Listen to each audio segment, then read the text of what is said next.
Hi everybody, Craig here. Welcome to episode 25 of my 6-player free-for-all Age of Wonders 3 playthrough series. In this series, I'm playing against 5 Emperor AI that are each on their own separate team, and I'm playing as the Orc Warlord, Crognash the Brutal. In our last episode, we located the throne city of Crador, and you can see that here in the Shadow Realm. We'll just zoom in on it. And you can actually see here we've got the throne city of Crador located.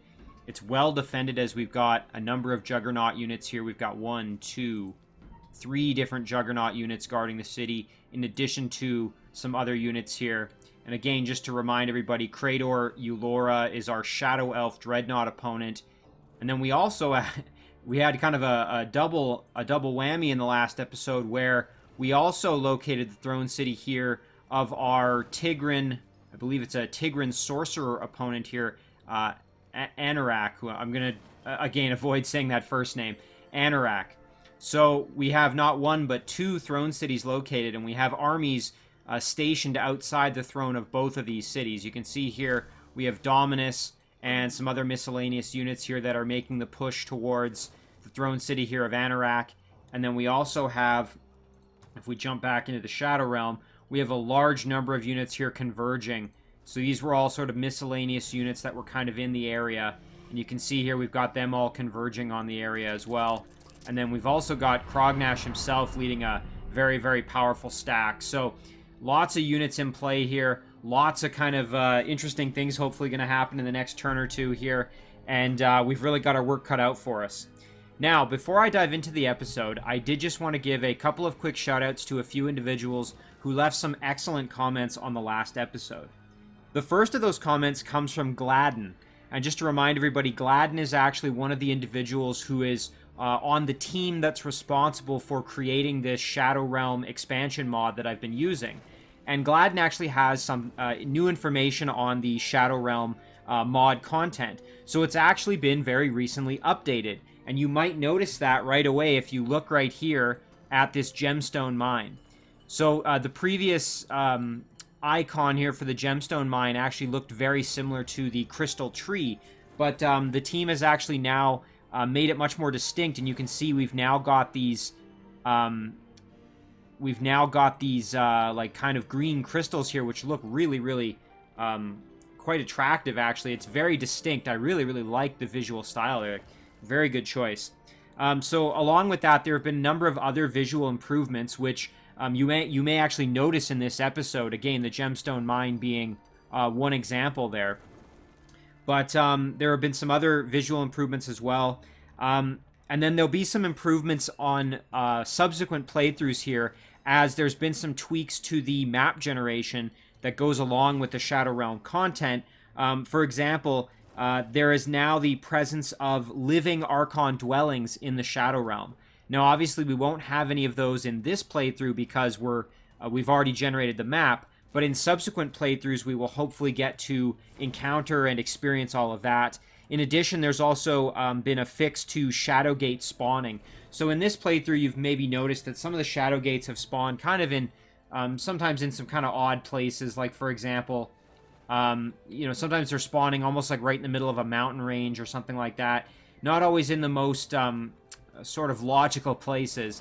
And Gladden pointed out that that's actually going to be, that's been addressed now in this fix. And then with subsequent playthroughs and new map generation, we'll get to enjoy all of that. So something to look forward to in my next playthrough as well.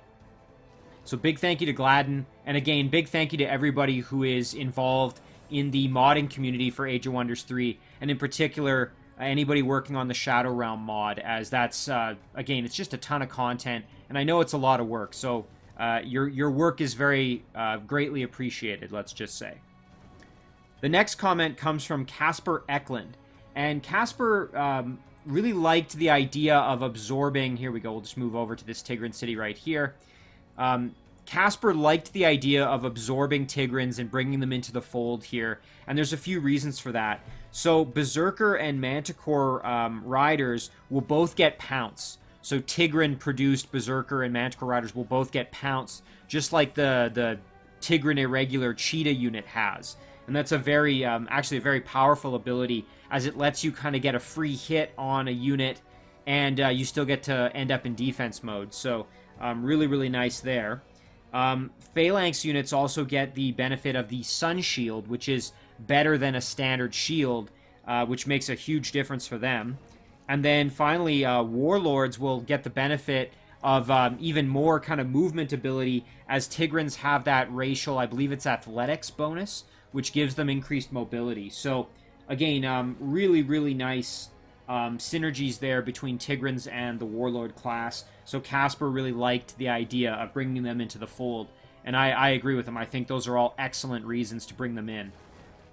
The next comment comes from Civ5 Addict, and Civ5 Addict pointed out that when I cast Global Assault, once I've got it researched and in the number of turns it's going to take for me to actually get it ready to cast, what that's going to do is it's actually going to not only power up all my units to gold medal rank, but something like, let's see, a Shadow Demon Larva here, which has Evolve, it's going to immediately promote this unit to a gold medal, and it will then evolve into one of the potential units that it can become.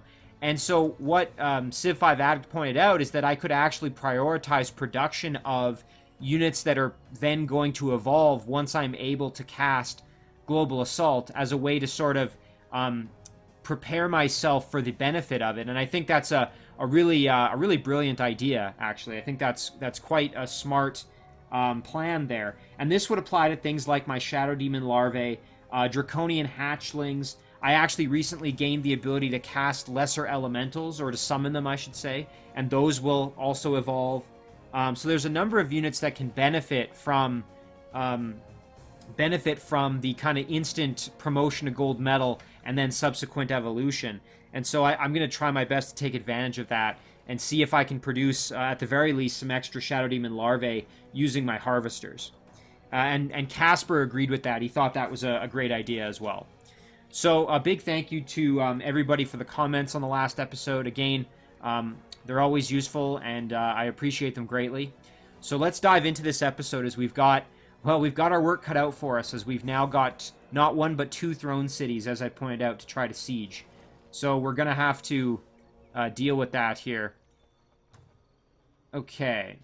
Now, let's see. So I think this was the alliance proposal, I think, that I was confused about last episode. So we've now got ourselves an alliance with this little dwarven city here. And that was as a result of us finishing that quest for them.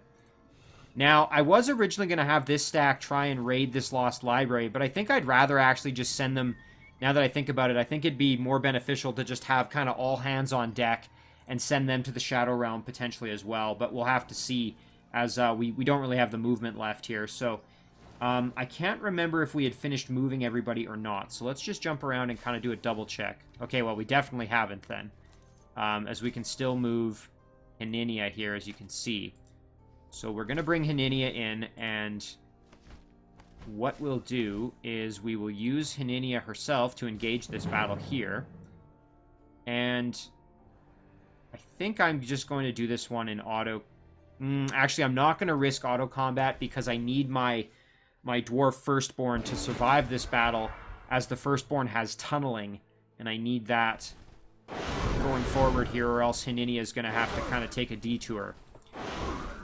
Again, just to refresh everybody's memory, my plan is to tunnel through the soft wall there and get Haninia into the action. Continue to kind of head west. I'm just trying to decide now, who do I want to curse? Probably the Node Serpent, maybe at the back there. Again, I do have Divine Justicars, so I don't have to be super cautious here. I can kind of play it a little more aggressively than I otherwise maybe would. And I think maybe we'll actually just send Haninia kind of to the back here, just so that she's in good shape here. I don't want her getting killed off, obviously, as that would be pretty devastating for me at the moment. So we'll light up these apprentice units and kill them off. We'll also kind of retreat our firstborn back a little bit. Again, we don't need our firstborn really getting involved in any of the combat here, as we can't really risk losing them. And frankly, we don't really need them to win this battle either. That's the other thing. Now, one thing we could do is try for a convert. Oh, and we actually got it. That's fantastic. I mean, 50-50 chance. I was kind of getting a little pessimistic there and thinking, what the heck, we're probably not going to get it. But we got it. Now, let's kill off this Node Serpent. Very nice. We can kill off this Apprentice. And same story here. We'll kill this Apprentice off as well. And now we've just got this single Node Serpent left. And we could bring in our Firstborn to assist. I think we'll just throw our Mounted Archer in defense mode there. And I'm going to keep my Firstborn out of the fight, as I really don't want my Firstborn getting in any real trouble. So we'll let our Mounted Archer kind of soak up the damage. There we go. And again, no big worries, as we do have Divine Justicars, so our units will come right back. Shouldn't be too much of a problem for us. And let's actually jump in like this. We'll throw on a War Cry, do a nice flanking hit there. And then what we can do here is we'll actually drop a heal on our Priest. And then we can blast and get the kill with our Priest. And a nice level up as well. Okay, fantastic. So, we did get ourselves a... Ooh, and look at this. Head of the Dullahan here. Legendary headgear item, provides true sight, inflict despair, and +2 vision range. The inflict despair would actually be kind of useful, as that does impart spirit weakness, and that would make it easier to get conversions, actually. So I think I'm actually going to get rid of this Helmet of Orc Anger, and I'm actually going to equip this for Hininia. So that's actually very, very nice to have with Hininia, or really any of my heroes that have either Dominate or Convert, because again, that's a spirit check, and this imparts spirit weakness with Inflict Despair. So very happy to have that. I'm going to just sell off the Helmet of Orc Anger there.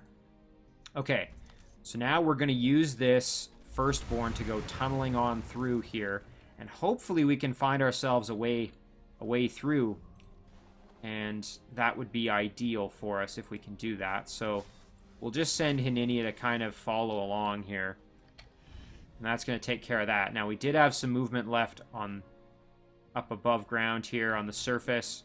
We have another Bone Dragon who... Geez, now the question is, I'm probably going to need some reinforcement, I suspect. Let's see what we've got. Actually, we're really not up against much in this Throne City, although, again, that could be... There could be some units hidden back here, maybe. Does look like there isn't any, but it could be reinforcing the city anytime soon, or any turn now as I'm getting closer, so I may need to actually assist Dominus there with my units that are available. However, I think I'm going to push the Shadow Realm, as I think, at least based on the presence of those Juggernauts, that's going to be my bigger issue, so... I think we're going to, again, just prioritize sending everybody down that way. Okay, and we did have some other units that were produced, which I think we've dealt with most of that. We were, again, kind of creating ourselves a stack here to try and mitigate these Shadow Demons that have coalesced here around the city of Umboku. Again, coming out of this Shadow Gate here. Be nice to clear that out such that we don't have to worry about, or clear out the spawner, I should say, so that we don't have to worry about this in the future. But I'm going to need quite the powerful stack, as we've got Tier 4, Tier 4, Tier 3, Tier 3. So pretty strong units, so I'm going to need to really assemble a decent army there to deal with that. And I think I'm actually going to turn this unit around and send it up to join that stack. Maybe this Wraith King, same story. There we go. Meanwhile, this guy was heading... I believe over here, so we can keep that unit going. We did have a stack right here that I was going to potentially try to clear out some of these structures with. Could be a bit of a challenge for us, but I think we could do it. I might wait until we have just this one extra phalanx to assist us. Let's see what kind of odds it gives me for the... So it's saying probable victory. Again, obviously the Horned God's going to be a bit of a challenge to deal with. Lesser Earth Elementals, I think they have Regrowth, which can be tricky. Oh no, okay, they only get regrowth once they evolve to a full-fledged Earth Elemental, but they do have physical protection, and most of my units are doing physical damage, so... actually, pretty much all of them are, so that's one thing that's going to be a bit of an issue. The Unicorns, I'm not too concerned, aside from the fact that they have Phase and a Warg here, so... Yeah, we'll just wait till this unit's able to get involved, and then we can start taking care of... Actually, maybe instead of that, right as I was saying it, I'm like, Manticore Rider would be nice to add, so maybe we'll add the Manticore Rider instead, and kind of speed that process up a little bit. Okay. Hrim also has produced a Manticore Rider, which is good news for us. So we can group this stack up here. And now we can finally clear out this fire node here that's been sitting kind of right at the edge of my domain and is now a part of my domain. So let's engage this battle. We'll do No Mercy. And we'll do it in auto combat. Yeah, I was going to say, I was hoping that the builder wouldn't get killed off. We did lose a Phalanx, but sometimes that's the price you pay for auto combat, of course. So now our builder is going to be able to continue the road through here. And we can send this stack up to perhaps assist with kind of... Yeah, continuing to maybe clear out the area around Lilac here, as I'm sure there are still some spawning structures that are going to be in the area that we need to deal with. So, I think that's where we're going to head up that way. Meanwhile, in Carbanock, we need to recast Embrace Darkness, which we are currently working on. So I'm going to wait to produce any other units until that's done. And in the meantime here, might as well just keep developing the city, as we kind of have almost like a free turn here, as we don't want to produce a unit without Embrace Darkness. Unless we really had to for some reason, and I don't think we really have to at the moment. I also need to remember that I, at some point, need to go through this Shadow Gate and clear out the spawner that's creating the elementals that have come in and at one point took Carbanock from me, so... you know, a temple might be nice, but, I mean, we're already super happy, so the public baths really isn't going to do much for me. A temple would be just extra mana, although we could also then produce priests, not that that's really going to matter. You know what, let's just produce the public baths, I guess. We can maybe get a palace going in Carbanock eventually, so we'll just kind of work our way towards that gradually. We'll do the city of Pock here. Oh, hang on, oh, we haven't moved Trugruk yet. Let's do that first before we start picking all of our, I think we'll go north kind of here. Before we start doing all of our production assignments here, let's take care of this first. So, we'll just do auto combat here. Get these battles kind of done with here. And we'll just continue kind of moving in this direction. Again, we do want to get Trugruk into the fight eventually, if possible. Especially with Divine Justicars, he's quite the powerful hero at this point, so with his powerful stack. I think we're going to move this Warg over and just have him guard the city. And then meanwhile for Pock here, let's see what do we want to do for development. In terms of increasing the domain radius here, actually, you know what? We might want to even grab this little treasure chest while we're here, now that I see it. In terms of developing the city here, we could get it going such that we could produce some really powerful support units. That might actually be kind of nice. We have both a Magic Academy and an Altar of Bound Souls. The only kind of unfortunate thing is that as goblins, the only really support unit of value is going to be the Blight Doctor, which, although a decent unit, is not, you know, an extremely powerful unit there. So that's a bit of a shame that I didn't think of this earlier. I could have maybe migrated the city, although I still could. It's just I don't really want to make the goblins upset with me at the moment. Not to mention, this city is so far from the front lines that, you know, it's unlikely that I'm going to be mobilizing units from here and getting them to the front lines of battle anytime soon. Although, you know, never say never. It could happen. So I'll do an observatory again in that other city just to increase my knowledge income. Maybe I'll do that here as well. I really want to get the domain radius here expanded. I suppose a storehouse could work pretty decent for that, too. Siege workshop here. The city's going to grow in 1 turn. You know what? In terms of efficiency, it might actually be better to do the shrine. So let's do the shrine. Because when the city grows, we're going to get over 50 production income, and that's going to make these go a turn faster. So I think we'll do the shrine. Okay, now over to Hrim. We can just continue making Manticore Riders, and I think that's what we'll do there. Jump to Lyrian real quick. Again, in Lyrian we can make items, but maybe we work on getting a palace here as well. That might not be the worst plan. We would need to get a public bath and then a hospital and a master's guild, so we'd be a little ways from that. Maybe we'll just do merchandise for now. We only have 389 gold, and there's a few other cities where I'm going to want to, like, for example, in Toldran here, where I want to make the Manticore Rider.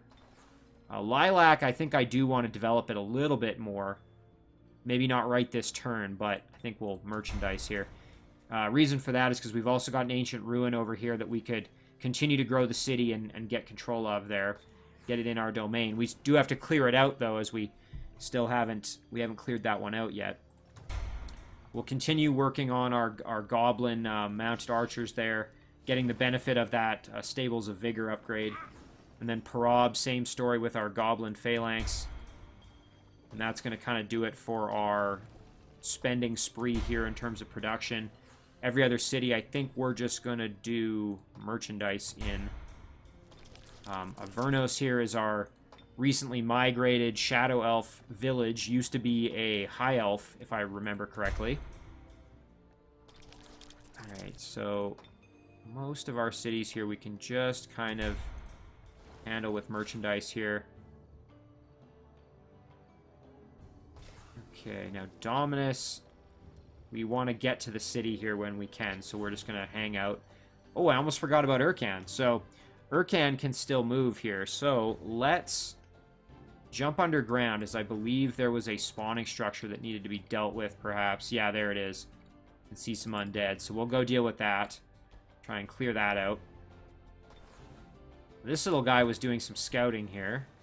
We've got ourselves what appears to be a human settlement. Alright, we're just gonna kind of leave them be for now. And maybe we'll jump up and kind of explore this way. Yeah, there we go. Oh, and they're actually being plagued by some undead here, as you can see. No wonder there's a necromantic circle right outside their town. We can't be too happy about that. Let's jump up here and deal with this. No mercy.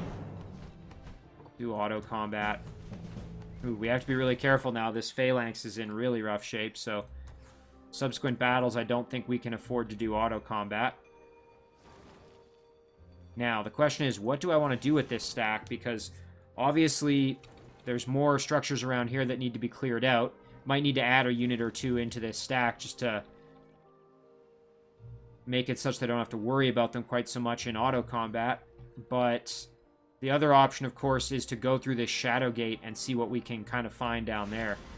Now, since we have another unit moving up here, which is going to be this stack, I'm less concerned about keeping a unit over here right now, so I think I'm actually going to head over to this Shadow Gate and see what I can find in there. Now, we have this unit here in the Shadow Realm, and they were heading up to go and reclaim this city, which was taken from us by some Shadow Demons. However, there's actually a spawning structure right here, which we could potentially go and try to deal with. Now, unfortunately, this is actually going to be a difficult battle for us. As you can see here, we've got Frost Elemental, Spirit Elemental, Blight Elemental, and 2 lesser Spirit Elementals, which pose a bit of a challenge for us, to be perfectly honest. Let's see, what kind of odds do we have? It's telling us we're closely matched. Yeah, this isn't a battle I'm really that excited to try. We don't really have any casting points to be able to improve our odds in this one. And I don't think we're going to really have any reinforcements that are able to kind of get here and assist. Yeah, nothing really in the area. I mean, I suppose I could just risk it. I'd really prefer not to, as, I mean, we're almost guaranteed we're going to lose at least a couple of our units in this one. You know what? Let's do it, and then we can go and maybe grab this city. And kind of rebuild. We're going to try it. Again, this might be kind of a stupid battle, but I would like to just get these spawning structures dealt with here. I suspect we are going to have a heck of a time with this one, though. Well, we're going to start dropping curses because we can. And we'll move our phalanx units up a little bit. We'll leave this phalanx kind of in reserve a little bit because he's not in the greatest of condition at the moment. Now, I fully expect to get lit up pretty good when they get in range of my units here. I fully expect to take some punishment, so let's see what happens. Okay, they threw a weaken on there. Spirit Blast. They're kind of laying into my units here. I can't really sit back, because if I sit back, they're just going to blast me with their ranged attacks. So I think instead what I'm going to do is try to at least kill off one of these units if possible. I think we'll go for the one that's been cursed, as that's going to take a bit more damage there, as you can see, actually quite nice. Yeah, we can get the kill, which is fantastic. Okay, that's going to help us out quite a bit. Now, this phalanx is a gold medal, meaning that it has tireless, which is important to remember. Meanwhile, this one can't attack. Now, why can't I attack? Oh, because I'm dazed? Is that why? This unit cannot perform actions other than move and guard. Well, that's quite unfortunate. Alright, well, we'll have to use our beat-up phalanx, who is almost certainly going to die, then, if we get up in the battle. So we'll do some big damage there. Boy, that's actually really unfortunate that we're dazed like that. Now we're going to have to use this one to get the kill, which I really didn't want to do, as now we're weakened and we're not in guard mode, which means we're going to probably take a reasonable amount of damage, I'm guessing. We'll put ourselves over there. Let's see what happens here. This isn't going to be pretty. Ouch. Yeah, there's the big damage coming at us here. Yep, fully expected that unit to kind of bite the dust there, as you saw. Okay, we'll light up this Frost Elemental with some pretty reasonable damage here. And we'll just do our 3 shots there. And same story over here. Get the kill. Fantastic, okay. And now we have to be really careful, because we are weakened and severely poisoned. We have exhausting fatigue and enabling fever, so this unit is really not feeling so great. And of course, this unit still can't attack, so maybe we go up and attack the Spirit Elemental instead. You know what, we'll go up like this and throw ourselves in defense mode, and then we'll sit here, even though we can't retaliate. I suspect this unit's going to move in and attack my ranged units. Yeah, there we go. Ouch. Alright, well, that's actually not terrible, as now we are over being dazed and we can actually attack again, so let's do that. And then we can just get the kill like that. Very, very nice. Okay, now we're actually in good shape here. Step up a little bit, do some damage to that Spirit Elemental. And of course, now this unit is suffering from the same effect of being dazed. Oh, thank goodness this phalanx isn't. Okay, we're going to jump up and do some damage. Very nice. And now I'm assuming the unit might try to heal or something. Let's see. Okay, no, we can just straight up get the kill, which is fantastic for us here. Let's throw a curse on there, and then get some extra experience with maybe our... Well, I guess let's just get the kill here. Get some extra lifesteal there. Very nice. Okay, so we did lose 1 unit, but I think probably worth it, as not only did we clear it out, but we got some extra casting points. And now we don't have to worry about that.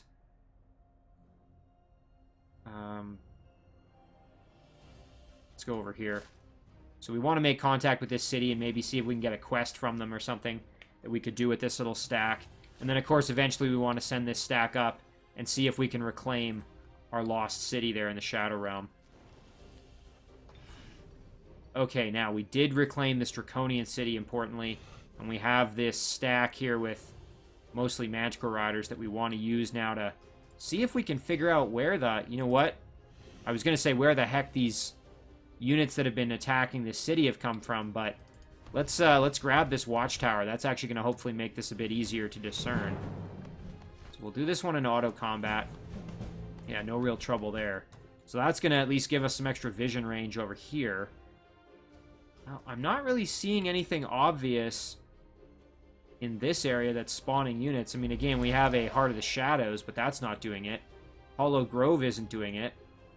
So, unless they're coming from down here, but that's starting to get kind of far away.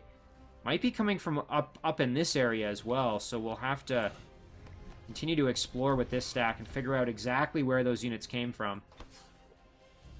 Now, I should probably figure out what the heck to do with this little stack. I've kind of had them here sort of guarding this city, sort of just kind of doing nothing. I think I'll just keep them there, though, for now, as I don't really want to leave them and have that city get captured, which inevitably it will if I have them leave. This Orc Monster Hunter I was able to recruit.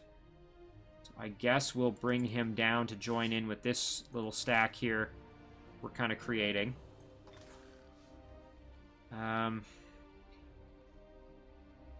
That's going to kind of do it there. On this stack, yeah, we're going to just have them wait. Alright, so that's going to do it for our turn. So we'll jump to the Shadow Realm and we'll end our turn there and watch what happens. So let's see if Krator decides to, you know, muster a bigger army or what happens here.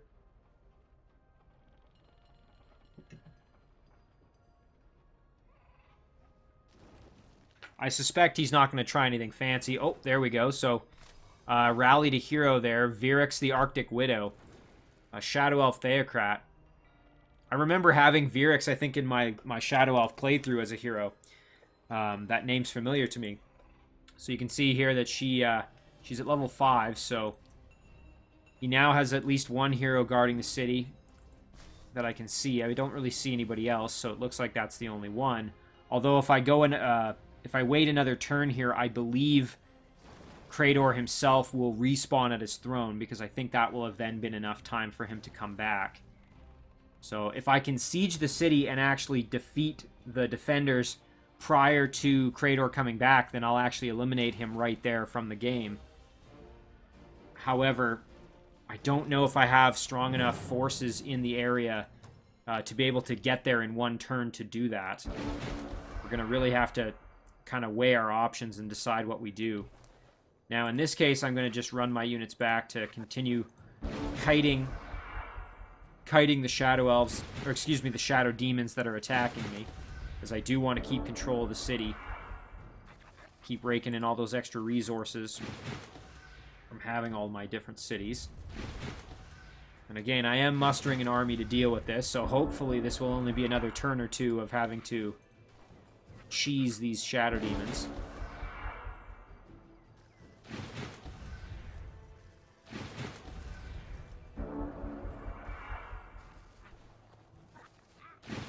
Okay.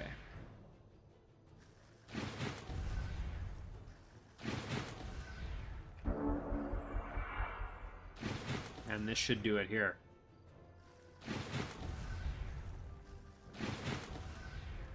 Okay, fantastic. That takes care of that. Now, let's also go take a peek at our Tigran opponent here. So, another unit's been produced there in that city. Oh, and look at this. Rise of the Dire Penguins. Soon an Archdruid hero armed with powerful items will roam the map with his armies of Dire Penguins. Well, that usually means that my cities are going to start getting sieged when that sort of thing happens, so we're going to have to reinforce our cities a little bit here, which I was kind of having to do anyway thanks to some of these Shadow Demon and Elemental unit incursions. So we're going to throw an Embrace Darkness here on our city. Again, that's Carbonok, which I've been using to produce very, very powerful phalanx units. We have the city of Argrub here, which I haven't even encountered fully. Might as well just make them a vassal, absolutely. Why not? I guess I encountered them briefly when I explored through here, but... Now, we had a number of items arrive, so let's just double check here. For Crognash, we did have this Arm Cuff of the Spirit Slayer, which I think I was going to replace this Jewel of Forgotten Revival with, so... Yeah, let's do that. We'll sell off that Jewel. That's really nice for him, as he now has +1 melee strength and Elemental Slayer. A couple other items have arrived here. Ooh, this is great. So, Dominus now has a really decent torso item. He has healing and +2 resistance from this. So he's now got a ton of healing options. He's got Nourishing Meal, he's got healing, and he has Heal Undead. So he is really well equipped, and Guardian Flame. So he can single-handedly maintain an entire stack, I think, with ease, whether they're undead or not. Which includes himself, because, of course, Dominus is undead. Now, we did have our Lady's Diadem of Grave Return get to Urkan, which is great for him. So that's fantastic. He now has some headgear. And we also have the Stalk of Living Vines, so Urkan can now entangle, which is great for him. We did finish a Empire quest, which is actually great, as now we've got some extra units. Be the first player with cities of 5 different races. And you can see here that we've got a support unit from each of those races, which is actually potentially going to come in handy when we're attacking the city here. So, let's see. Now, what units can we actually get involved in this fight? So we can get this stack, which unfortunately not in the greatest of shape at the moment, in terms of our Bone Dragon and our Griffin Rider here. So we could get ourselves to right there. If we move this guy in, we can get there as well. And then this little stack, we can also get involved, so we could form a little kind of semicircle around this stack here and bring everybody into the battle. So these 3 units can definitely get involved. I don't think anybody else is going to be able to really join the party here, as far as I can tell. Yeah, nobody else is really going to be able to make it, which is kind of unfortunate. I don't think Crognash is either. Yeah, he's going to be 2 turns to get there. There's a part of me that wants to just try this battle, even though I'm probably going to lose it. There's an element of it might almost be worth it, simply because Krator's dead, and if I can kill these units, then he's completely done from the game. The problem with that plan is if I fail and a lot of his units are left alive, then when Crognash comes in, it's going to be a really, really tough battle for him. So I'm going to have to kind of think about this a little bit. Maybe see if I have a spell that could assist me here. I could use Dread Siege to perhaps make my life a little bit easier, in terms of just decrease their odds of getting criticals. Yeah, because I don't have enough to summon any unit with that. Alternatively, I might want to save my casting points and use some of my combat spells in battle, which I think would probably be more useful, quite frankly. Like, let's take a look at the morale. Well, it actually is kind of high. Not super high, mind you. It's just the Juggernauts that have higher morale. So, yeah. If I use Dread Siege, though, I have basically no casting points in the battle. I might regret this, but I think I'm gonna go in there and see what I can kind of see what I can do here. Let's see if I move right up in like this. Now, if I engage the battle, what's it giving me for? Yeah, it's telling me probable defeat. I'm inclined to agree. I really don't see that going well, and the main reason is because these Juggernauts are going to just tear me up. Not to mention the lightning cannon here is going to just be able to obliterate me from the walls. Virix being there is going to just complicate things that much further. We do have this Shadow Elf Umbral Weaver Charioteer. Yeah, and these units are just going to kind of get picked off sort of one by one here. Not to mention, Storm Tower is going to be in effect, meaning that you know, every turn one of my units is going to get blasted with shock damage. This is kind of a tough call. I mean, again, there's a part of me that really wants to give it a try and just go for it. Because, I mean, on the off chance that I'm able to actually successfully win the battle, Krator's gone from the game. But if I fail and all my units die and I don't deal a substantial blow, now I've got a little bit of a tougher road here with Crognash coming in. Now, that said, I do have a number of powerful units here coming in to reinforce Crognash, as you can see. For example, we're going to have to jump back here. So Crognash, we're gonna send him in to assist. Well, we might as well just kind of move everybody as far as they can. There we go. We'll group them up. Yeah, that's going to be the plan there. Whoops. Now, if we jump back to the surface, we can grab this stack and send them through as well. So let's jump these units in through. So you know what? I'm feeling a little better about if Crognash has to do the battle himself. I think it might be worth trying the battle out with what I've got. I mean, again, I have a very, very low chance of success. But if I'm able to do it, that would be that would be an absolute game changer. As then I could finish the battle off without having to worry about. Just trying to see if I can. Yeah, I can't really group anybody else up there. I could finish the battle off without having to worry about Krator being involved, I should say. Sorry, I was kind of mid-thought there, trying to do two things at once. Yeah, we might as well send this guy through as well.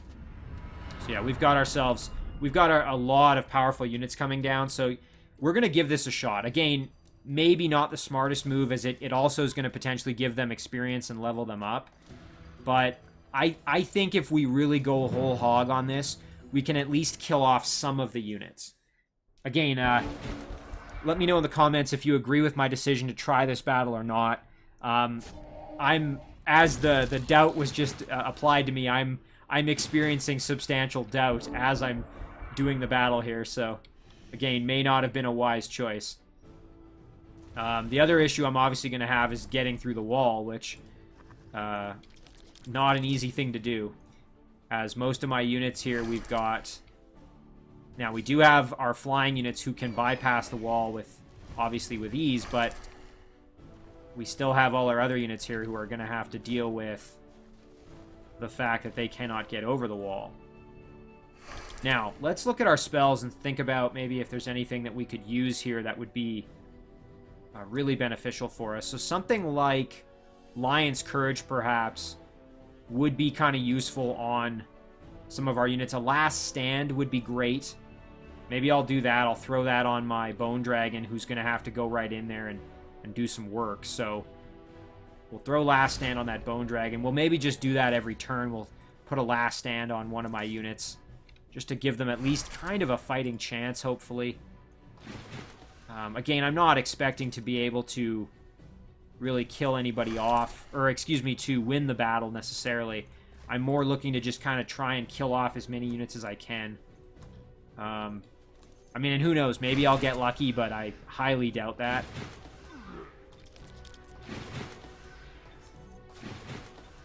Just kind of going through here.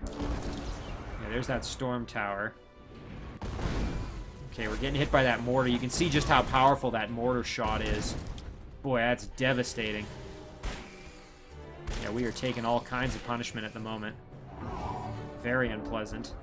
Invoke Darkness just was cast there as well. Alright, well, the good news is we can blast the heck out of the wall. The only problem is our units are probably going to be dead before they're able to do a whole lot. Let's send this Bone Dragon in here to do some work. Might not even matter, honestly. Again, maybe I should have waited, but I suppose one thing I could do is try and kill off the hero, maybe. Although that's going to be a tall order, just because even getting to the hero is going to be a bit of a challenge here.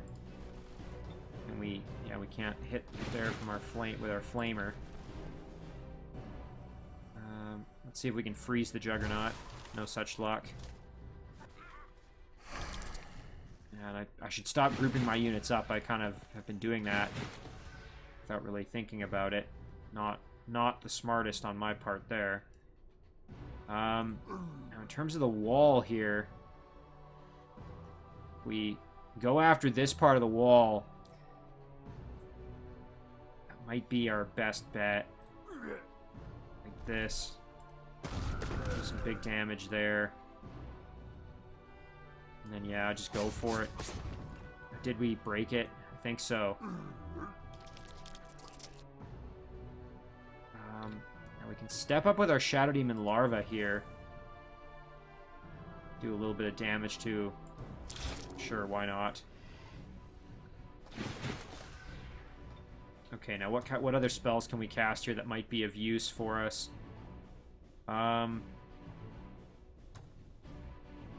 Killing Spree. Once per combat round, the target friendly unit's movement and action points are replenished upon killing an enemy unit. It's not really going to help us here. Lion's Courage, again, could be pretty decent. Last Stand, again, just giving us a bit more defense there. Maybe we'll throw Lion's Courage on this Bone Dragon. I don't want to double up a ton of upgrades on one unit necessarily, because that unit's going to just get obliterated, most likely. Maybe we'll just throw a Last Stand on this Bone Dragon as well to try to make it last a touch longer. Or maybe on the Griffin Rider. Not that I think it's even going to matter here. Yeah, I'm very much regretting my decision to engage in this battle. Yeah, as you can see there, I'm getting blasted pretty good already. If I could at least kill off one or two of these Juggernauts even, that would be ideal. So what I can do here, I can jump in behind the Juggernaut, do some big damage there, and then move up, do some pretty substantial damage here as well. Demolisher there, but we're going to actually do more damage most likely with the Ogre, so let's get the Ogre in there. Fantastic. And then I think what we'll do is we'll actually put the Big Beetle up on the wall like this in defense mode to try to mitigate some of that incoming unpleasantness that's coming our way. Probably kill off that Exterminator if we really go at it here.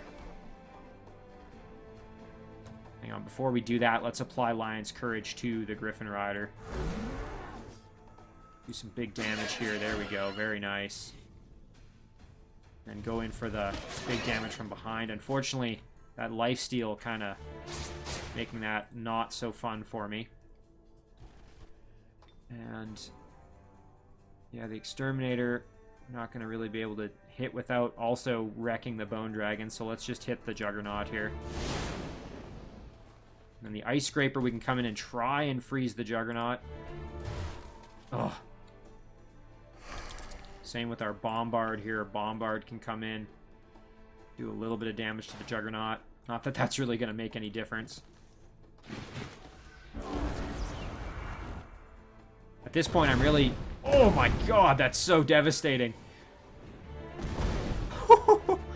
Oh, that's filthy. Yeah, there goes my Bone Dragon. Yeah, so this was not a wise decision on my part. However, one Juggernaut is dead. So I guess that's kind of a bit of a victory for me, maybe, depending on how you look at it. Okay, we can actually, well, okay, we might be able to salvage something out of this. If we move in here, we can actually probably kill off this Exterminator. Let's try it. Fantastic, okay. And then, if we play our cards right here, we should be able to do some pretty reasonable damage to this Juggernaut as well. So let's try it. And we'll turn him around here. Okay, and then we can do some additional flanking damage like this. Fantastic. And then we can also do Flame Shot here. Excellent. In addition to a blast here, which not going to really make that big of a difference. Now this Ogre is pretty much screwed, so I think we'll just kind of have him be over here as a aggro draw. Oh, there goes that cannon shot, just obliterating my troops over there. Ouch. Alright, well, we can at least finish off one or two Juggernauts out of this battle, so we'll kill off this one. Fantastic. And then, now it's pretty much all done but the Cryan here. Send this Bombard over to at least try and help a little bit. Not that it's gonna make that big of a difference, to be perfectly honest. A Griffin Rider here. Guess we'll just move over. Flamer can kind of come over and try to help as well. Exterminator's actually kind of rough shape. And yeah, in terms of spells, if we could use like Shock Missile or something. Really try and put the hurt on somebody here.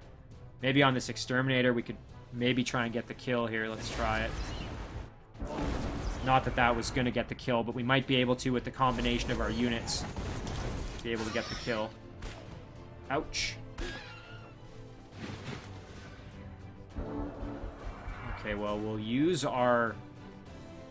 Oh my gosh, you know what? We could... Hang on a sec here. Let's... Yeah, you know what? Let's do it. We can kill off the hero potentially here. Let's try it. Fantastic. Okay. You know what? I regret this decision slightly less than I did before. And so now let's bombard the Exterminator a little bit. And then what else do we have? We have our Butcher still who can move in. Get the kill there. Fantastic. Get a little bit of lifesteal back. Now, we're not going to win the battle, but we really did thin out Krator's troops a little bit here. Now, I mean, at a fairly substantial cost to my armies, of course, but I've got so many reinforcements coming in that I'm actually not that upset about this. Okay, now let's see. Could we be able to kill off anybody else with our attacks here? Don't think so. Nobody else is kind of in that rough shape at the moment.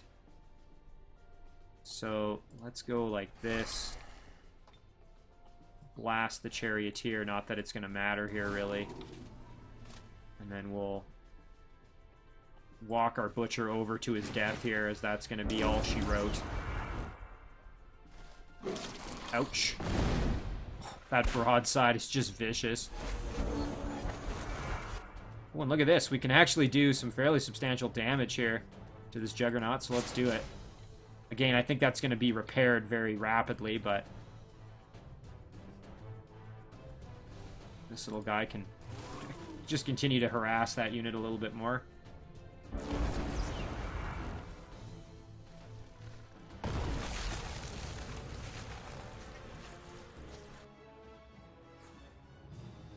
Well, let's look at the aftermath of this. So, we were able to kill off a Shadow Elf Exterminator, a Juggernaut, the hero, another Shadow Elf Exterminator, and a second Juggernaut. So now all that's left is an Umbral Weaver Charioteer, an Exterminator, a single Juggernaut, and a Lightning Cannon.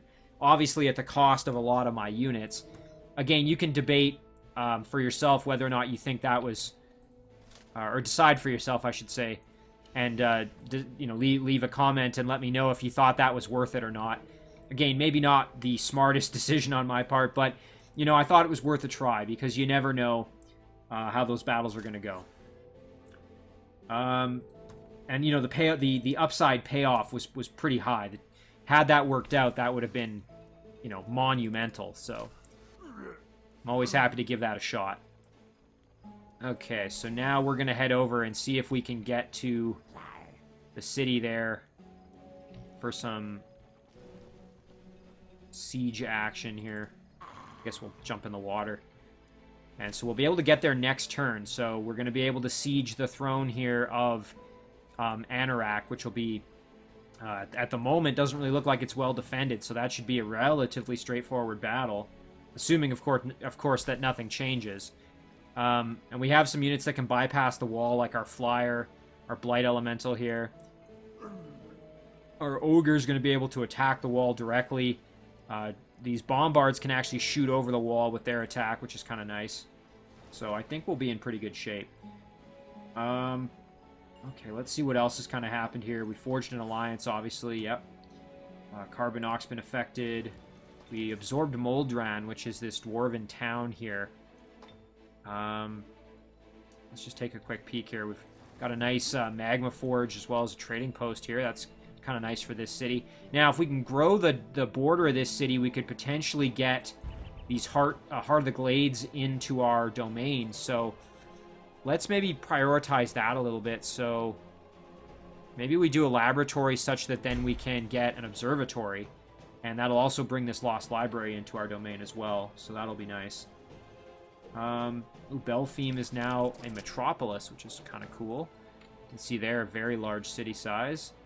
Oh, and I almost forgot about this little Umbral Weaver Charioteer who I was actually sending down to assist. Hopefully he doesn't get attacked on his way down there. Another mounted archer. I think we'll just continue to have our units kind of migrate up this way so that they can group up. There we go. We'll assemble our stack here. There we go. We got a stack of 6. Might not be enough to win this battle as it stands, so I'm going to send in a little bit of extra insurance just to help out. Okay. Now, is there anything else kind of interesting that we had going on? Let's take a quick peek through this Shadowgate and see what we end up finding. Interesting. Okay, so we've got ourselves a Shadow Elf city here.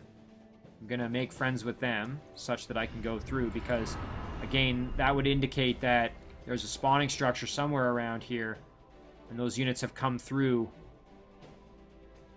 this gate from something spawning them in the immediate vicinity right here. Meanwhile, this stack, which was able to grab that watchtower, probably connected here. It looks like this road must connect over there, which is kind of nice. Now the question is, do I want to maybe do just a bit of exploring here? Again, I'm still looking for what's been spawning those units that are giving me trouble. Hollow Grove, let's see. Yeah, that's going to be a no. I thought, oh, it can't be that bad. 3 Horned Gods, 2 Cockatrice, and a Mature Shock Serpent, and they would have Dark Gift. That, yeah, that's not going to be an easy battle for me, so there's no way I'm doing that.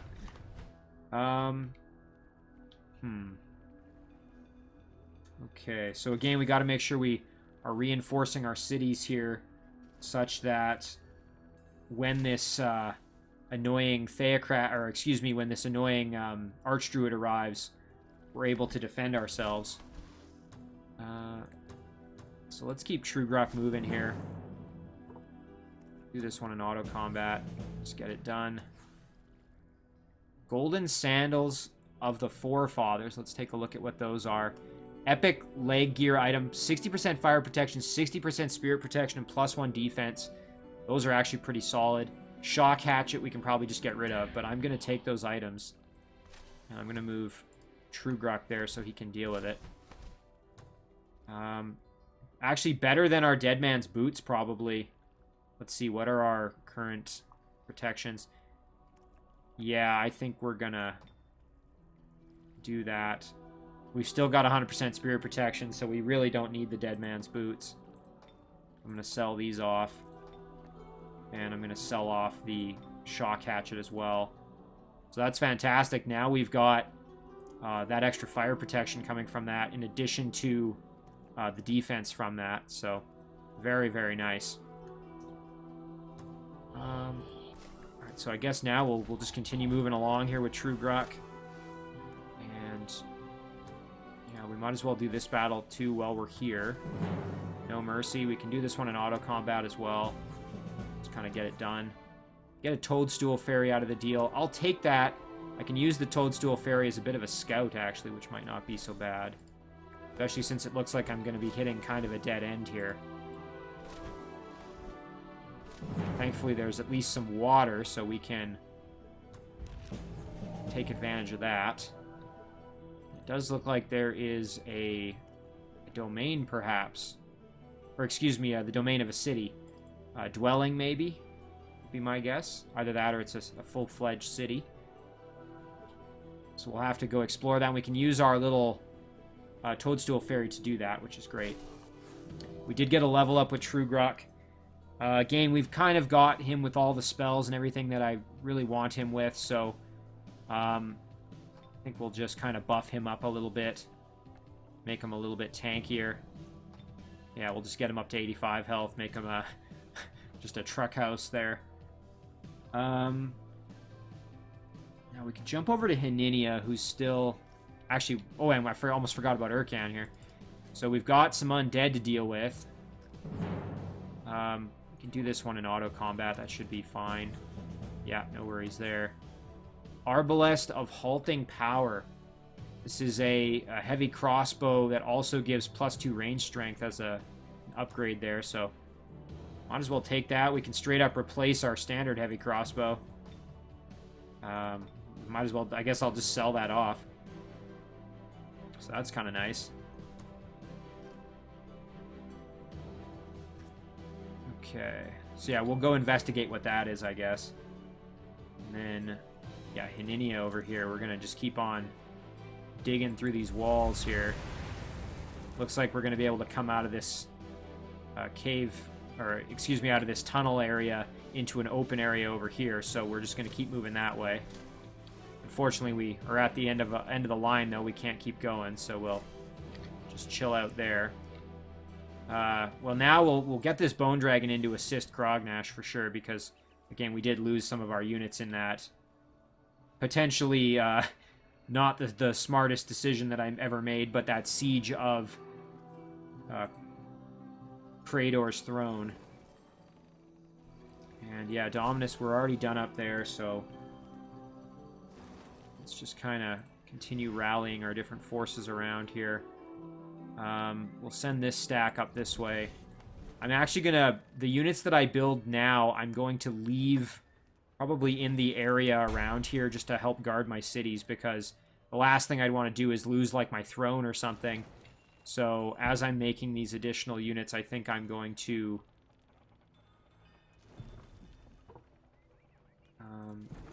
sit right here.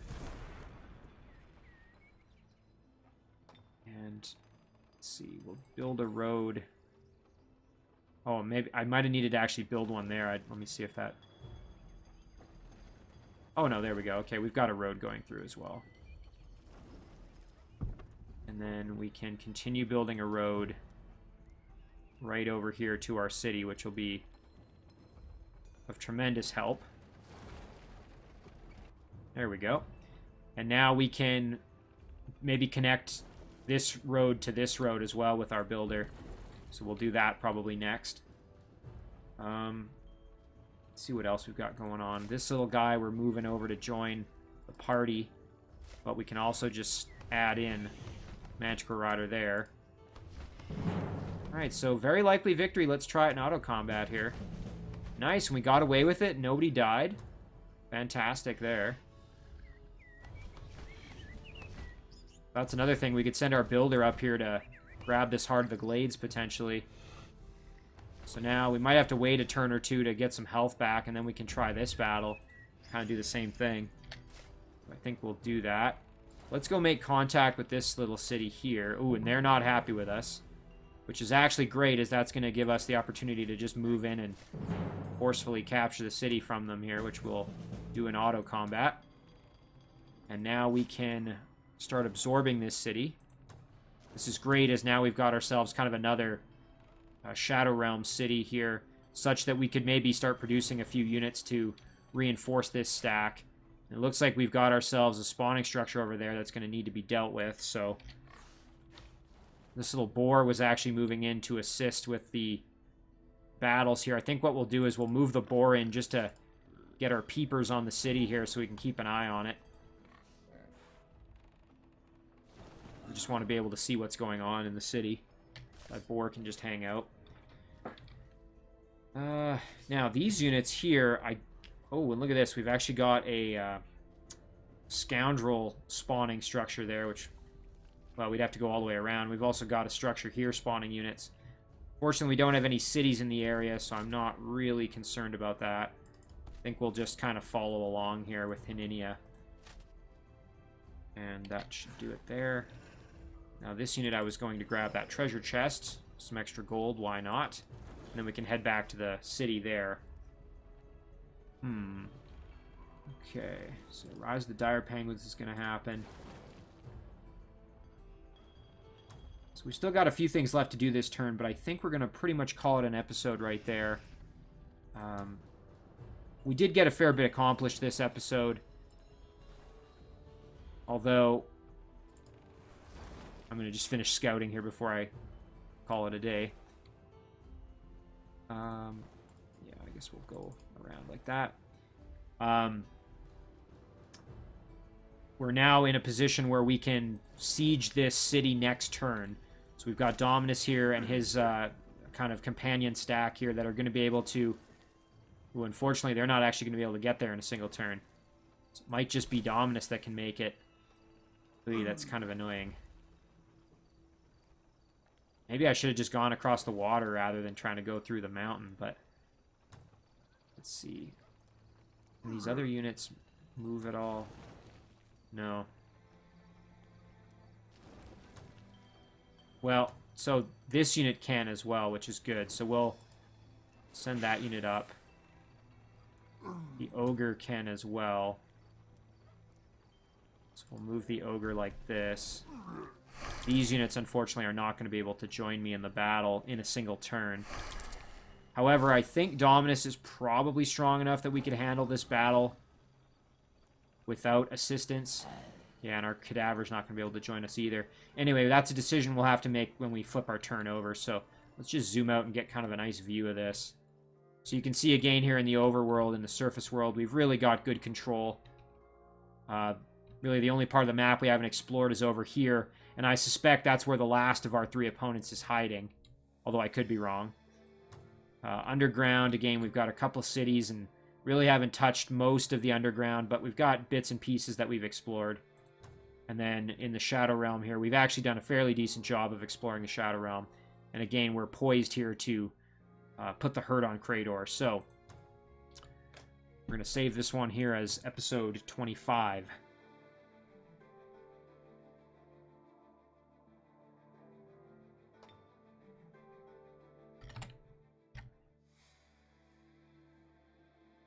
And as always, guys, thank you very much for watching. I really do appreciate it, and I will see you in the next one.